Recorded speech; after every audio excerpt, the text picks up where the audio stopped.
Sir, the city is condemning your home over a fallen tree. I spent 50 years feeding this town. Now I'm starving for help. We're not letting them take your ovens or your home. This house smells like memories. Let's save it. I was ready to give up and just walk away. Don't walk away. We're just getting started. When I told Silas that we were going to save the very walls that had witnessed 50 years of his life's work, the weary, flour-dusted hands of a retired baker began to tremble.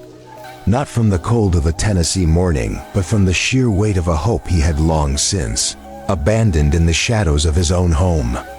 He stood there in Nashville, Tennessee, clutching a stained apron that served as a ragged tapestry of a half-century spent feeding the hungry souls of this community. His eyes scanning a property that had devolved from a beloved local landmark into a chaotic graveyard of fallen timber and suffocating vines.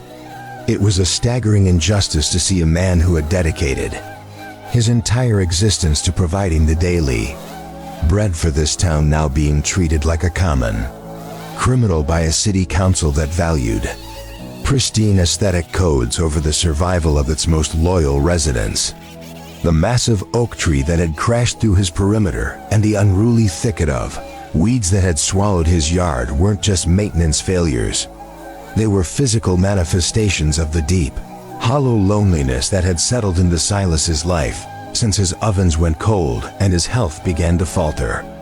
The city had shown zero mercy to this 87-year-old craftsman, slapping a $2,000 fine on his door and officially declaring his home condemned, effectively telling him that 50 years of service meant nothing if his lawn didn't meet their perfect standards. He told me with a voice that was as thin as parchment, but still carried the warm, yeasty resonance of a bakery at dawn, that he had spent his life making sure no child went hungry in Nashville, only to find himself starving for a single ounce of help when the world literally came crashing down around him. As I gripped the handle of my brush cutter and the engine roared to life, shattering the judgmental silence of the street, Silas watched from the edge of his porch with a look of profound, quiet disbelief, as if he were seeing a miracle rise from the debris.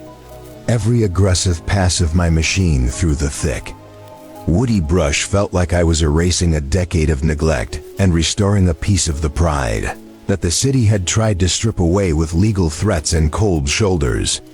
The humid Nashville air was thick with the scent of crushed leaves and old memories. But the physical labor didn't matter because we were on a sacred mission to prove that the kindness Silas baked into every loaf for 50 years hadn't been forgotten by everyone in this city.